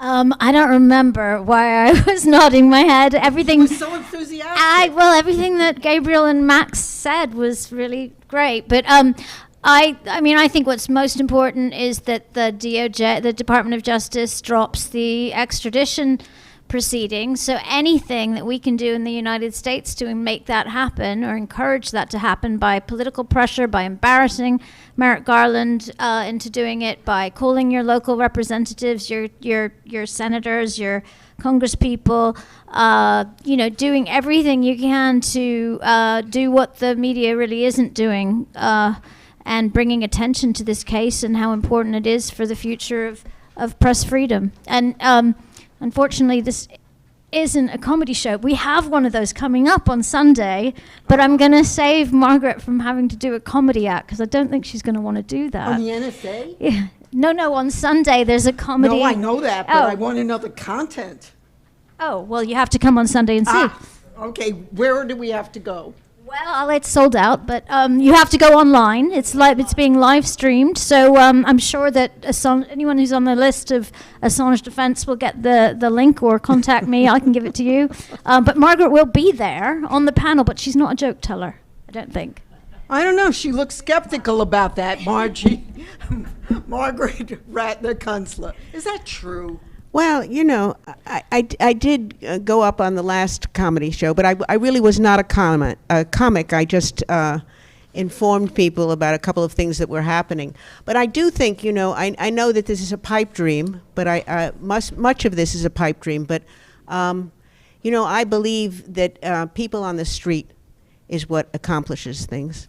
And I think that being on the street and making our voices heard and somehow getting out there is what is going to have an effect on this. And I understand that I don't think the media has ever helped us get people out on the street. I mean, I think that it's a thing that we have to do.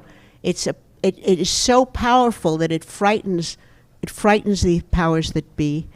And we have to show that democracy, in a sense, is functions, and it functions because people get out on the streets and make their voices heard. And I think that is a very difficult thing at this time, because we have so many things happening that are countering democracy at this point, votes against popular activities. But I think that really those are the things that work. And historically, those are the things that have always worked, getting people out there to be heard. So you have to get Margie Ratner Kunstler's If an Agent Knocks to be prepared, but it has always been about boots on the ground. It's also about financial support of our own institutions, so give as generously as you can. And let's take that cue from Max, whether it's Joe Friendly in the back, that is the media. That is not alternative media, that is people's media. Whether it is the news that Paul DiBrienzo brings to you on WBAI, that is the media. Whether it's Equal Rights and Justice or Building Bridges or any of the other programming on WBAI, Pacifica, that is the media. We've got to build it, we've got to enlarge it. And I really want to again thank, because it's been an honor to really introduce and be in the presence of all of you. The boots on the ground, the countless hours that Gabriel has put in, which is for Julian Assange, but it really is for truth and justice. It is about education. It is about humanity. And it is because another world is possible, and we are the ones to make it so. So thank you for the work, the countless hours, the kind of investigatory work that Max Blumenthal, which is, it actually makes your head spin, but wow. What an education there. Deborah, Margie, fabulous, the lawyering, but lawyering again in the service of human needs and understanding that it is fundamentally boots on the ground, and the committee that puts the boots on the ground. Thank you. It's been a pleasure to speak to you. And Nadine, you're going to take us out with the final words and the actual coordinates so that we can walk the walk and not just talk the talk. Thank you. It's really been an honor always dealing with activists, caring, thoughtful, wonderful, humane people. Thank you. Okay. We'd like to thank Executive Director Manolo de los Santos and David Chung and everyone at the People's Forum for their help and generosity in providing this space and live streaming this program. And with Stand With Assange NY member Patricia Dahl, who contributed greatly to this event, but unfortunately was unable to be here this evening. And of course, we thank Max, Gabriel, Margaret, Deborah, Mimi, and Susan for sharing with us their valuable insights. We thank them and all of you for your critical and abiding support for Julian. Please remember to have your letters ready for collection at the door as you exit. As Stella Morris, Julian's attorney and fiance, said, we will never accept that journalism is a crime in our country or in any other country. Julian's freedom is coupled with all our freedom, and our freedoms are lost in the blink of an eye. I ask you to shout louder and lobby harder until he is free. Stand With Assange NY asks you to please write and call your congresspersons, the New York Times, and especially along with 24 press freedom and human rights groups who just demanded he drop the charges, Attorney General Merrick Garland. Seize the day, flood his office, free Julian Assange. Who needs to be freed? Julian Assange. Free Julian Assange. And all political prisoners. And all political prisoners. Get rid of the damn carceral state. Yes. And thank you for attending.